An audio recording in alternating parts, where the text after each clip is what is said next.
What's up, guys? Justin here with TheSketchUpEssentials.com. So in today's video, we're going to use Match Photo in order to really quickly create a model of an interior space. Let's go ahead and just jump into it. All right, so it's been a while since I've done a Match Photo video.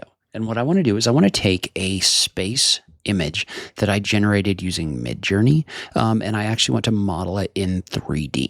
And so you can see how I've got this set up where it's got really strong perspective lines in here, so it should be really easy to import into SketchUp. And so the first thing we're going to do is we're going to start by inserting the image. And so we can do that by going to File, Import, and we're going to go find that image, and we want to make sure we select the option for New Matched Photo. And then we're going to click on the option for Import. And so when we do that, we get this really scary looking thing with a whole bunch of like lines in here. Don't worry, it's not scary at all. So what we need to do is this is a tool designed to help us set up a SketchUp model's perspective based on the perspective lines in the actual image itself. And so basically what we want to do is we want to align these red and green images along the perspective lines of the image. So all we have to do is just click and drag the little points on the end of these bars to align with the actual perspective in the space, right? And so we'll get this close and then we'll go in and we'll kind of dial it in a second. But notice what I'm doing is I'm finding these really strong perspective lines in here, and I'm basically aligning the perspective edges in here. Now, the one place we're going to have a little bit of an issue here is probably going to be at the bottom of this window because we can't really clearly see where this is going to go. So we're going to have to guess a little bit. But I'm thinking we want this kind of aligned right here. We want this aligned over here. And the longer these perspective lines are, the better your result is going to be. Only because if you get them like really short, then it's really easy to be off on the perspective. So I like to make sure that if I have a really long edge like this one, that I'm clicking and dragging this so that it's aligned directly with the corners. So we're going to do the same thing up here. We're going to make sure that we've picked up the corners like so. And then we'll do the same thing on this top edge, right? We'll click and drag this all the way down. We'll click and drag this across the edge right here. Now we've got our perspective lines pretty well set up. Now, one thing that I like to do with this is remember that you can set the origin by clicking and dragging right here. And I like to set the origin on a corner where I can see where something intersects with the ground. And I also want to look at it and make sure that it's actually kind of aligning with the actual perspective of the space. And so when we do that, notice how we're a little bit off here. So what we can do is we can kind of cheat with these perspective lines a little bit. Just remember that the blue axis running up and down where you want it to be is going to be really important. So we can cheat on this just a little bit in order to create this. Now, the other thing we want to do is you can click and drag this blue line in order to scale this so that the scale of the image is proper. You can do that just by clicking and dragging up and down. So I'm just going to click and drag this where my default model is going to be about the height that I think that it should be in this space right here. And then once we're done, we can just go into the match photo right here and we can just click on done. And so what that's done is that's basically set this model up where we can come in here and we can start modeling. So for example, I can activate the rectangle tool by tapping the R key. And in this case, I'm just going to zoom out a little bit. I'm going to tap the up arrow key in order to lock this. But we're going to go ahead and we're going to create the floor in this space. And I'll just double click on it and I'll just make it a group so this isn't merging with everything else in my model. And so remember that we have our perspective basically set up in here. So that means that I can draw a line over here. And when I do that, what's going to happen is basically we're following the perspective lines in the space like so. And so notice how our inferencing is kind of following along with this. And so in this case, what I'm going to do is I'm actually going to draw a line across right here and then down.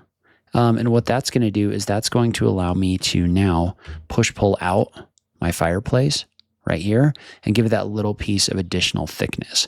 Now, one of the things you can do in here is you can group things as you go. So it just kind of depends on what you want, but you could take all of this and put it in a group so you don't have geometry merging with everything else. In this case, I'm going to go ahead and model this whole fireplace wall first, and then I'm going to group that. But one thing you can do is you can orbit out of this if you want to take a closer look at your geometry in here. like this. Well, in this case, because my fireplace is going to be symmetrical, what I can do is I can take this geometry here and I'm going to use the flip tool in copy mode. So I'm going to activate the flip tool and click and drag, and I'm going to tap the control key in order to drag this over the surface right here. Well, then you can go back into your photo match view right here. And another thing I think I'm going to do is I'm going to go ahead and get my default model out of the way over here so I'm not fighting with that anymore. But now we're just going to continue. And so in this case, right, notice how we've got this little stone piece that's hanging out. Well, we'll go ahead and we'll model out the profile of the stone piece, which is going to run over to this wall right here. And then we're going to push pull that out again so that it aligns with our photo like this. But then we can just kind of continue modeling. So we'll draw a line down to our floor right here. And Match Photo is never perfect, by the way. I mean, this is a tool that's really designed to help you quickly start generating stuff like this inside of your model, but it's never going to be like the perfect model generation tool. It's designed to get you close. But for this workflow, I think that's okay. Now, another thing I'm going to do is I'm just going to take this piece of geometry from the top. I'm going to use the Move tool in copy mode to copy it down like this. And then I can rotate down, because my fireplace is basically going to continue down to the floor, right? So we're just going to push pull this face down right here. So now we've got that fireplace in here. And we'll go ahead and we'll just draw this as a face across here like this. So now we've got this wall kind of roughed out, and there's some detail things that we need to take a look at. So in this case, this wall is actually going to go back a little ways, and we don't actually have a very good view of how far it goes back. So I'm just going to kind of take my best guess here and say it's maybe, we'll see what 18 inches looks like. And we'll go ahead and we'll push pull this one back as well. Notice if you get a hollow face like this, you can just tap the control key with that tool active, and then it won't draw it as a hollow face anymore. And while we're here, we can go ahead and we can push pull our fireplace or our shelf recesses back. So we're just going to push pull this back until we hit kind of the wall location. In this case, I think my perspective is a little bit better on this side right here. And this is actually interesting because we're going beyond that wall. So one thing we might want to do is we might want to undo this push pull and push pull this back first, because it actually gives us a pretty good idea of how thick our wall should be, right? Then we can push pull this back so that it aligns with the back of that object right there, like this. So now we've got our fireplace recess pretty much figured out. It looks like some faces didn't get drawn in here, so I'm just going to patch them real quick by drawing over top of the geometry like this. But now we're in pretty good shape. We do want to kind of heal this face in and push pull it back as well. And then we can erase out this extra geometry like this. So now we've actually got a pretty good look at our fireplace build out right here. Well, the next thing we want to do is now, and I'm going to go ahead and I'm going to draw a rectangle across this back face here, but now we need to extend this out. And so one of the things you can do with the Match Photo tool is you can actually single click to activate a tool. So in this case, I've got the line tool active, but then you can click on this option for photo match right here, and then you can draw this line across on the green axis once you kind of figure out where you think that rear wall is going to start. So in this case, I'm going to say, and I'm just kind of looking at dimensions here, I'm going to say this is maybe 24 inches long right here. Well, what this is going to do is this is going to give us the ability to now start drawing this wall. Okay, and so now I'm just going to draw a line all the way back here so that we get our wall kind of roughed out, right? And notice how this is kind of back behind here. We can go ahead and we can click into our floor group and we can add this additional strip of floor in here like this. And so one thing we want to do on this surface is we want to figure out how wide the windows are supposed to be. And so now that we've drawn this face, what we can do is we can, at the top, draw a line across like so to wherever we think the middle point of this window is going to be, right? And so all I'm doing is I'm just roughing out a shape on this wall. Well, then when I rough out the shape on this wall, I can just use the Move tool in copy mode right here. And now I have an opening and I know that it's as wide as those windows like this, right? So now it's just kind of a question of adding some details. So for example, we need to extend the floor out a little bit. We probably need to draw the ceiling in here. So we'll go ahead and we'll do that. One thing I like to do when I get to this point is I like to go ahead and I like to group my geometry. So in this case, for example, I probably want this wall to be a different group than this wall right here, so that I can come in here and I can make this edit. But we need to go ahead and we need to add the wall surface on this back side over here. We also need to figure out what happens over here. So just for simplicity's sake, I'm just going to say that we've got another wall that runs this direction. We'll go ahead and right click on it and reverse the face. And we'll fill in this floor. I'm going to reverse this face right here. And then while we're at it, we can go ahead and we can draw our ceiling in. We'll go ahead and we'll reverse it, and we'll put it in a group like this. And then we can go back into photo match mode. Now, at this point, you kind of have to decide what you want to do next. Because, like, for example, if we wanted to, we could literally just take this photo and just project it onto the surface. Or we could go in and we can model out all of this detail more manually if we decided we wanted to do that. But we probably need to add some shelves. So we're just going to double click into this space right here. And in this case, I'm actually going to just divide this edge. So I'm just going to right click in here and I'm going to click on divide. And I'm going to divide it into 4 segments. All right, and that's not necessarily going to align with this perfectly, which is okay. We're just going to get it kind of close. So we're just going to go ahead and we'll make this a component. Now I'm just going to extrude this out. And it looks like these shelves go to about halfway across right here. Maybe a little bit further. And then I'm just going to use the move tool in copy mode, and I'm just going to copy these up.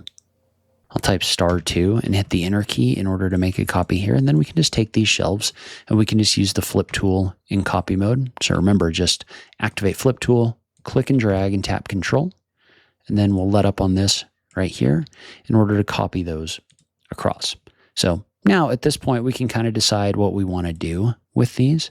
So in this case, if I wanted to, I could just select this wall and I could just project the textures from the photo. We'll say yes to trim partially visible faces.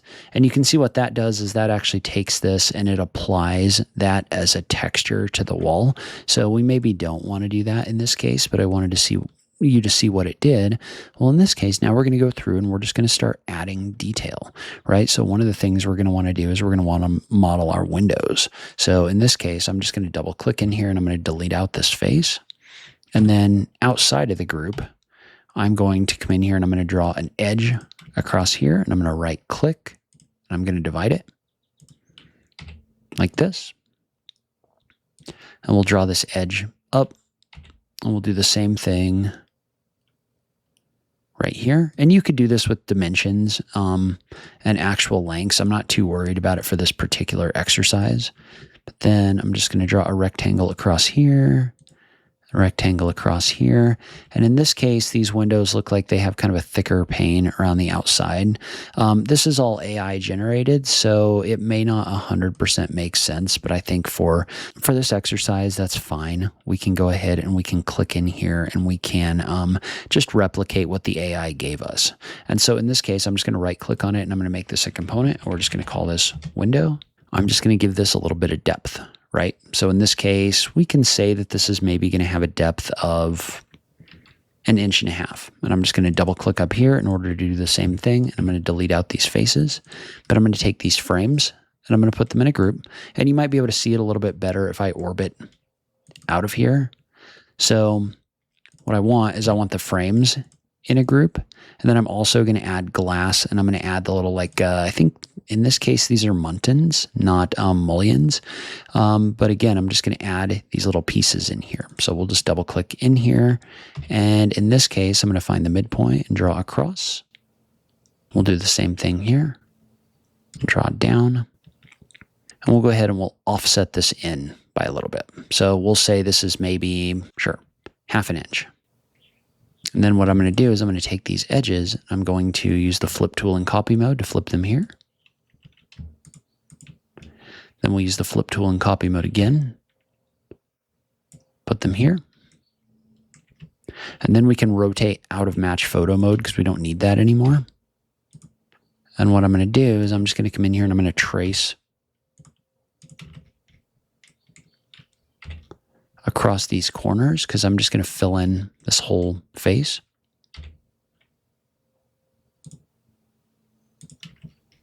Like so. And then this is one of the reasons why I grouped the window frame here, because what I want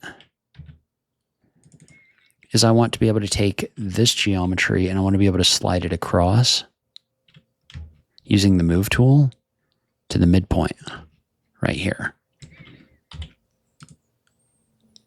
And we'll push pull this. These are going to be pretty narrow. Maybe 3/8 of an inch this way. And same thing this way. Then I'm going to take that whole thing. And I'm going to put it in a group. Then I'm also going to draw a glass pane across here and put that in the group as well. And then we're going to do the same thing. I'm going to go back into match photo mode and just take a look at this. But it looks like this just has 1, 2 this way and 1 this way.